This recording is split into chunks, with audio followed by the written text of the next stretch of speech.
Bueno, pues buenas tardes, buenos días. Para mí es un gusto poder participar nuevamente en este congreso, ahora titulado Paisajes Literarios, Formas de Conocimiento en las Humanidades. Y bueno, la ponencia que voy a presentar para esta ocasión se titula El discurso sobre la sociedad civil a partir del Gobierno de México, una revisión del periodo 2018-2022. Es un periodo que comprende una nueva administración pública, un nuevo gobierno en México. Y pues bueno, mi nombre es Fernando Montoya y espero que sea de su agrado esta ponencia. Esto que les voy a mostrar realmente es una investigación mucho más amplia, ¿no? Es un proyecto de investigación que llevo algunos meses trabajando y bueno, pues se dividió en tres fases. Uno, primero lograr captar una definición de participación ciudadana y desde luego de mecanismos de participación ciudadana. ¿Qué entendemos por participación ciudadana? Y desde luego, en la fase 2, ¿cuántos mecanismos de participación existen en México? Y en la fase 3, ¿estos mecanismos aún existen? Y si existieran, ¿las organizaciones de la sociedad civil siguen participando? Y bueno, a falta de información en plataformas digitales, pues ejercimos el derecho de acceso a la información durante un periodo de 2019-2022, y esto nos dio la oportunidad de revisar las respuestas de diferentes instituciones públicas. Y bueno, entendemos que la participación ciudadana, en primer lugar, la entendemos como un involucramiento de las personas en una arena pública, ¿no? O bien de los integrantes de una comunidad. Se vincula a una práctica democrática inevitablemente y desde luego a una tipología de relación, de vínculo entre integrantes de una sociedad con el gobierno, ¿no? En miras de una visión o de un futuro que desean construir. Desde luego, varios teóricos fueron consultados, tres de ellos aquí se rescatan, Balbis, Merino y Esper. Balbis nos cuenta, por ejemplo, que la participación ciudadana se entiende como una acción colectiva que tiene como fundamental interlocutor al Estado. Mauricio Merino, por su parte, nos comenta que esta participación es un puente estabilizador del poder político, una forma de controlar, moderar el poder, ¿no? Que es otorgado a los representantes populares. Y Esper, nos comenta que la promoción de la participación ciudadana refiere arreglos institucionales que permiten facilitar la participación de ciudadanos en el proceso de políticas públicas.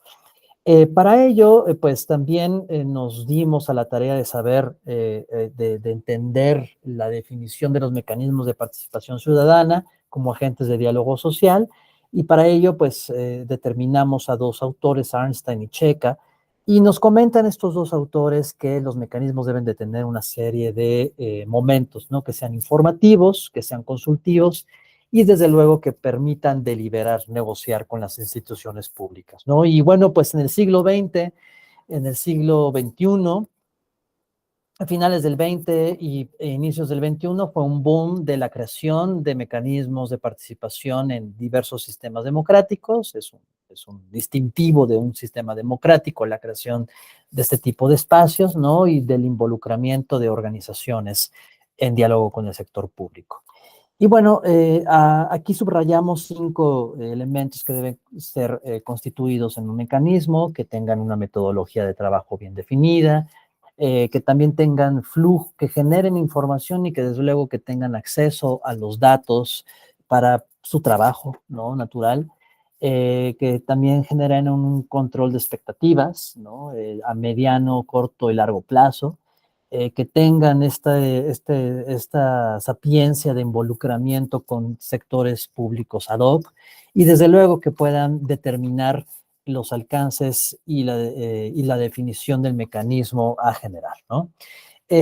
Para casos prácticos, aquí y no excluyentes, desde luego, señalamos una serie de mecanismos que son los más señalados, manifestados en bibliografías, ¿no? Y en la realidad, como son los consejos consultivos ciudadanos, los consejos económicos sociales, mesas de diálogo, asambleas populares y las contralorías sociales, ¿no? Todas ellas son organismos colegiados en donde actores ciudadanos acreditados dialogan con el sector público, exponen, reflexionan, analizan, deliberan y a la vez también negocian sobre diversos campos sectoriales, ¿no? Economía, migración, género, violencia, seguridad ciudadana, transparencia, rendición de cuentas, en fin.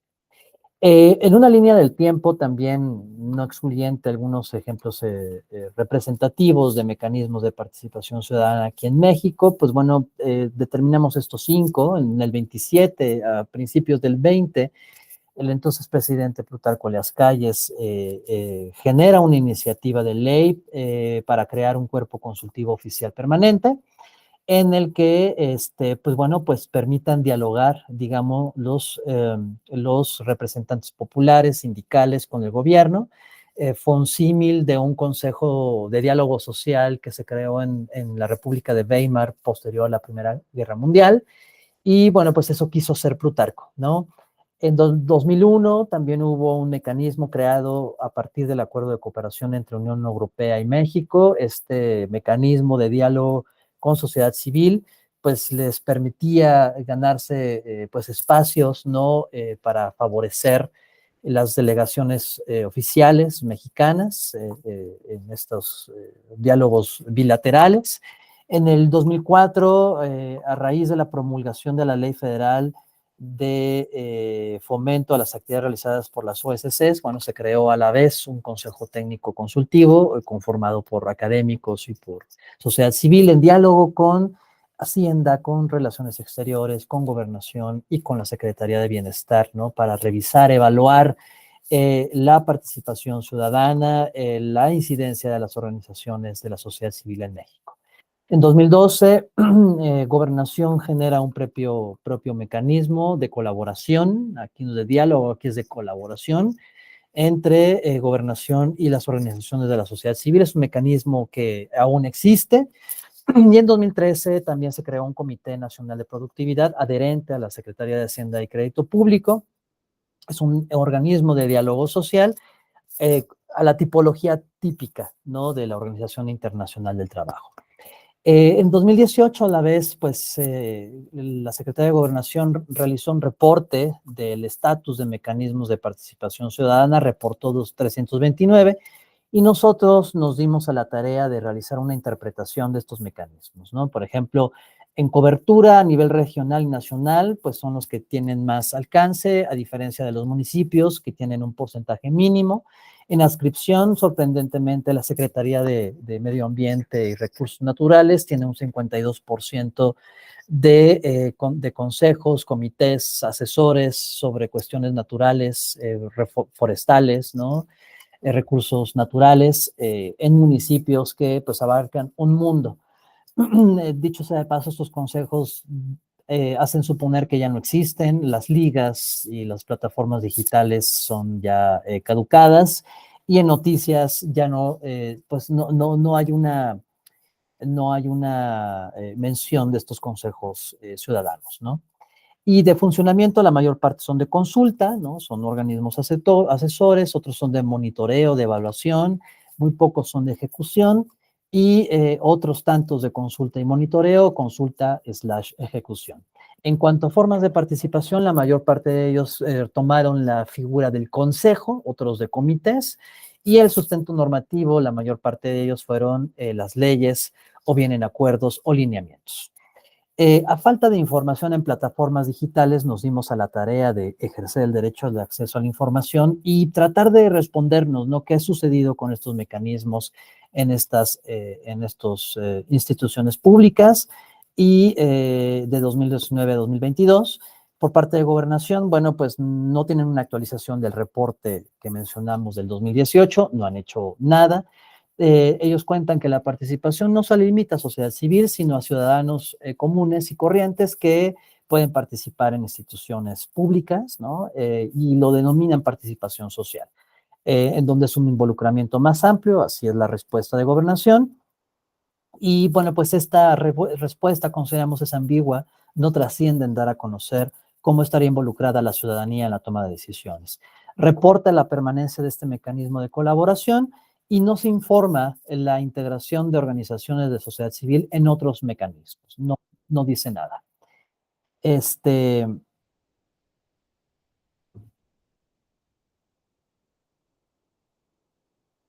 bueno, um, por parte de Cultura, Cultura reporta una serie de programas, ¿no? Unos de ellos son los programas de apoyo a las comunidades para la restauración de monumentos y bienes artísticos. Participan personas de la sociedad civil, no organizaciones. Y además reporta programas de apoyo a la cultura, ¿no? En donde se apoyaron a 12 organizaciones durante 4 años con financiamiento, y el programa de apoyo a las culturas municipales y comunitarias, en donde participan personas de la sociedad civil, académicos, pero no organizaciones de la sociedad civil. Por parte de Relaciones Exteriores, no reportan el mecanismo consultivo para el diálogo entre los gobiernos de México y la Unión Europea. Te dan a entender de que este mecanismo ya no existe. No cuenta, además, ni participa en mecanismos de participación ciudadana con representantes. Esto es sorprendente en esta respuesta, porque anteriormente la Dirección General de Vinculación con Organizaciones de la Sociedad Civil, pues históricamente fue puente desde 2001 y coordinadora de foros entre OSCEs con la delegación oficial mexicana en diferentes espacios como la COP24, la Agenda para el Desarrollo, entonces los objetivos del milenio, en fin, muchos espacios en donde las organizaciones tenían una acreditación fuerte. Por parte de Hacienda señala que el Comité Nacional de Productividad no colabora con organizaciones de la sociedad civil. ¿Cuáles son nuestras conclusiones? Bueno, los mecanismos, aunque son diferentes, tienen componentes comunes, son representativos, deliberan, cuentan con bases de datos que les permita el flujo de información, negocian. Además, es importante resaltar que para que un mecanismo tenga una gran relevancia, pues es que sean reconocidos por ley, por normas, ¿no? El reporte de 2018 de Gobernación nos dio una luz sobre cómo están distribuidos a nivel federal, estatal y municipal. Y bueno, pues el reporte además ejerció un ejercicio porcentual, ¿no? De atribuciones, tipología, funcionamiento. Semarnat, pues evidentemente nos dio de mucha luz, ¿no? Sobre estos comités asesores municipales. Y con el ejercicio de derecho a acceso a la información, diversas instituciones públicas federales nos reportaron la inexistencia de mecanismos de diálogo con sociedad civil. Reflexiones finales. Bueno, primero, desde 2019 el Gobierno de México ha reconfigurado el discurso hacia la sociedad civil, ampliándolo más a participación ciudadana, social, al ciudadano a pie. Índices sobre la sustentabilidad de OSCEs, principalmente 2019 y 2020, señalan el enfrentamiento desafiante y complejo entre sociedad civil mexicana y el gobierno. Y bueno, uno de los primeros choques fue esta reforma al artículo 151 de la ley del impuesto sobre la renta, en donde se limitan los fondos que los ciudadanos pueden deducir vía donación. Es importante mencionar que actualmente existen más de 65,000 organizaciones de la sociedad civil en México, 9,500 son autorizadas como donatarias, representan el 3% del Producto Interno Bruto, el 3% de la población económicamente activa y generan más de 1 millón de empleos. Y bueno, pues esta situación es un reflejo de estos canales pues poco democráticos, ¿no? En donde se reducen espacios de gobernanza, se burocratizan, se desarticulan integrantes, se replantean mecanismos, formas de operación, desaparecen mecanismos con organizaciones de la sociedad civil que a grandes rasgos son puentes en el ejercicio, respeto y vigilancia de derechos. Pues muchas gracias por su atención. Cualquier duda, pregunta, por favor, el espacio está abierto. Muchas gracias.